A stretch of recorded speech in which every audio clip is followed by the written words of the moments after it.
Hey guys, how you doing? My name's Jack. I'm from Houston. I'm a senior here at UT. I study filmmaking, and I'm roommates with Ramsey and like these guys up here. So it's really awesome to meet people like you've shared with already, Ramsey and Evo. These people are probably some of the most important people in my life. They all support me in what I do, which is filmmaking. And I kind of wanted to take something, maybe talk about it on a little bit lighter note. But can anyone name a filmmaker who's from Texas who's really famous?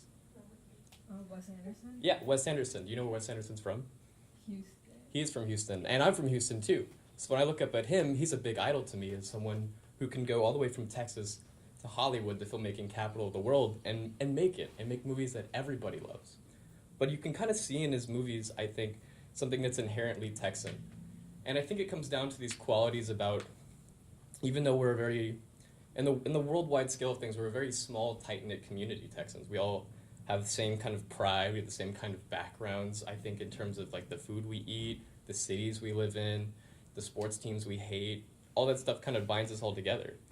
But right now what's happening is really important is that I think that people don't really know any movies that are made in Texas. And that's kind of a shame because some of my favorite movies have been made in Texas. And right now what's happening is that the state is voting to diminish all the incentive programs that go towards Texas films.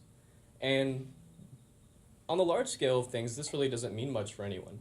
But for me, it means a lot because it means that if I want to be a filmmaker, I have to go somewhere else to do what I want to do.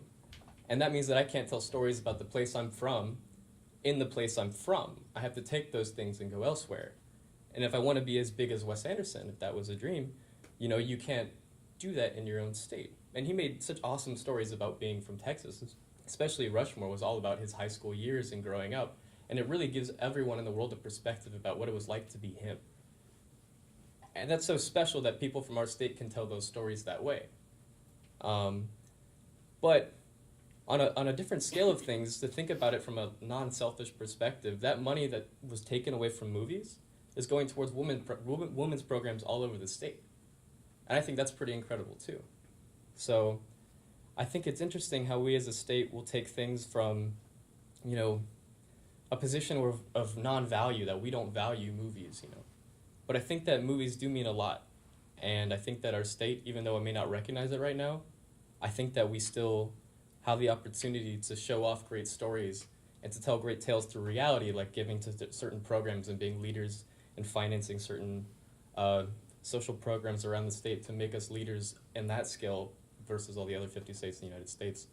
I think that it's kind of funny to take a humbling perspective and look at what's actually being done for someone else rather than yourself. And I think that selflessness is what I'm most proud of being a Texan. So thanks, guys.